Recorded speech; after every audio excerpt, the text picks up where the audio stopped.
اعوذ باللہ من الشیطان الرجیم بسم اللہ الرحمن الرحیم۔ سورۃ الشورى، اور یہ سورت جو ہے اب ان 4 سورتوں میں یوں سمجھ لیے کہ کلائمیکس ہے، اس مضمون کا کلائمیکس نقطہ عروج یہاں آ رہا ہے، اور وہ ہے اجتماعی عملی توحید۔ انسان جو ہے ایک متمدن حیوان ہے، یہ مانتے ہیں سب لوگ، تمدن مل جل کر رہتا ہے، اسے اجتماعی نظام وجود میں آتا ہے۔ اجتماعی نظام کے مختلف پہلو ہم نے شمار کیے ہیں۔ ایک معاشرتی نظام ہے، اس سے بھی پہلے آئلی نظام ہے، خاندانی نظام ہے، پھر معاشرتی نظام ہے، پھر اقتصادی یا معاشی نظام ہے، پھر سیاسی نظام ہے۔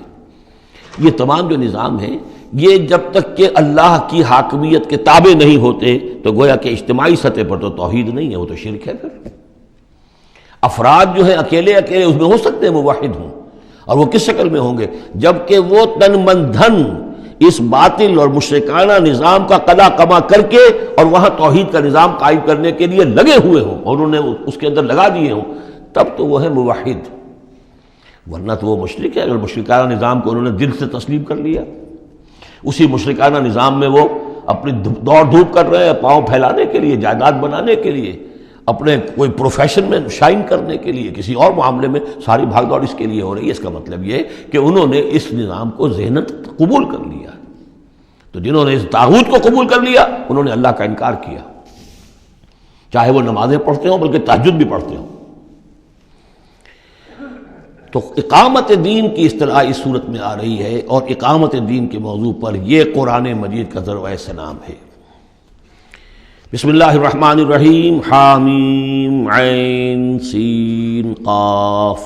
یہ ویسے تو 2 صورتوں میں سے ایک ہے جس میں 5 حروف آئے ہیں، ایک ہم پڑھ چکے ہیں کاف ہا یا عین صاد، لیکن یہ اس اعتبار سے منفرد ہے کہ حامیم علیحدہ اور عین سین قاف علیحدہ، تو 2 آیتیں اس سورہ مبارکہ کی یہ منفرد ہے کہ جو حروف مقطعات پر مشتمل ہے۔ مجھے اس سورہ مبارکہ سے بھی جو ایک خصوصی مناسبت ہے وہ میں عرض کر ہی دوں کہ سب سے زیادہ تو سورہ حدید، لیکن مکی قرآن میں سورہ حدید کا جو متوازن اور اس کا جو بدل ہے وہ سورہ شورى ہے۔ جو مقام سورہ حدید کو حاصل ہے مدنی قرآن میں، وہی مقام سورہ شورى کو حاصل ہے مکی قرآن میں، اور یہ بھی دیکھ لیجئے کہ تقریباً یہ دگنی ہے اس سے۔ اس کی آیات ہے 29، اس کی آیات ہے 53، اور چونکہ مکی قرآن جو ہے وہ دگنا ہے مدنی قرآن سے اپنے حجم کے اعتبار سے۔ کذالک یوحی الیک والی الذین من قبلک اللہ العزیز الحکیم۔ کذالک، اسی طرح وحی کرتا ہے اللہ اے نبی آپ کی طرف، اور ان لوگوں کی طرف بھی کرتا رہا ہے جو آپ سے پہلے تھے، وہ اللہ جو العزیز ہے الحکیم ہے۔ اب یہ کذالک کس چیز کی طرف اشارہ ہو رہا ہے؟ ایک تو یہ کہ جو بھی لوگ تھے اس وقت ان کے سامنے تھا کہ جس طریقے سے حضور کہتے تھے مجھ پر وحی آئی ہے، اور ایک اس سورہ مبارک کے آخر میں بھی آ جائے گا وحی کی قسمیں، جن کا کہ میں نے اس تعارف قرآن والے لیکچر میں ذکر کیا تھا، تو وہاں آگے جا کر آ جائے گا کہ وحی کس کس طور سے آتی ہے، انسانوں پر آتی رہی ہے۔ تو کذالک کی تشریح اس صورت میں وہاں ملے گی۔ لہو ما فی السماوات و ما فی الارض، اسی کا ہے جو کچھ کہ ہے آسمانوں میں اور جو کچھ کہ ہے زمین میں، وہو العلی العظیم، اور وہ بہت بلند و بالا ہے اور بہت عظمت والا ہے۔ تکاد السماوات یتفطرن من فوقہن، آسمان قریب ہیں کہ اوپر سے پھٹ پڑے، یعنی اوپر ان کے اتنا بوجھ ہے، اتنا وزن ہے، اتنے فرشتے ہیں۔ ایک حدیث میں آتا ہے کہ بالشت بھر جگہ بھی خالی نہیں ہے جہاں کوئی نہ کوئی فرشتہ اللہ کا یا سر بسجود نہ ہو یا کھڑا نہ ہو قیام میں اللہ تعالیٰ کے لیے۔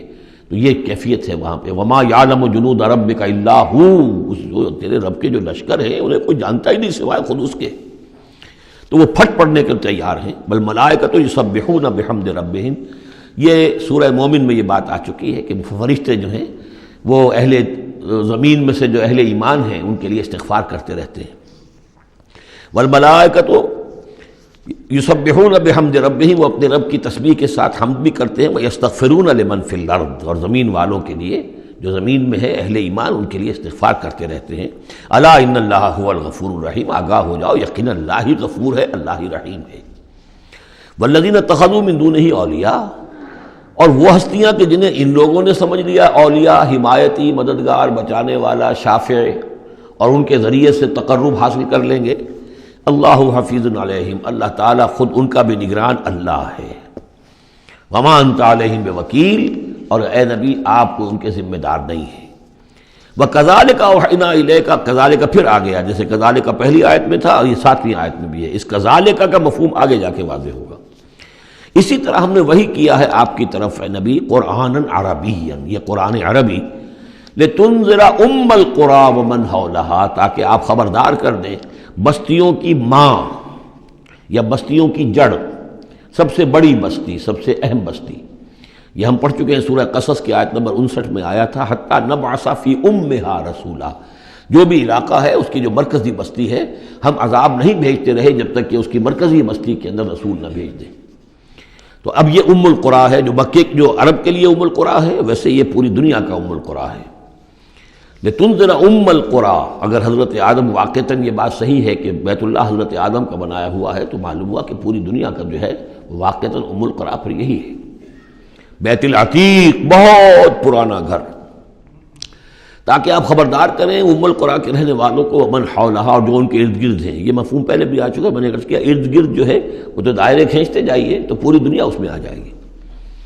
وَتُنذِرَ يَوْمَ الْجَمْعِ، اور خبردار کرنا ہے اس جمع ہونے والے دن، قیامت کا دن، لا ریب فیہ، جس میں کوئی شک نہیں ہے، فریق فی الجنۃ، ایک گروہ ہوگا جو جنت میں جائے گا، وفریق فی السعیر، اور ایک جماعت ہوگی کہ جو جہنم میں جائے گی۔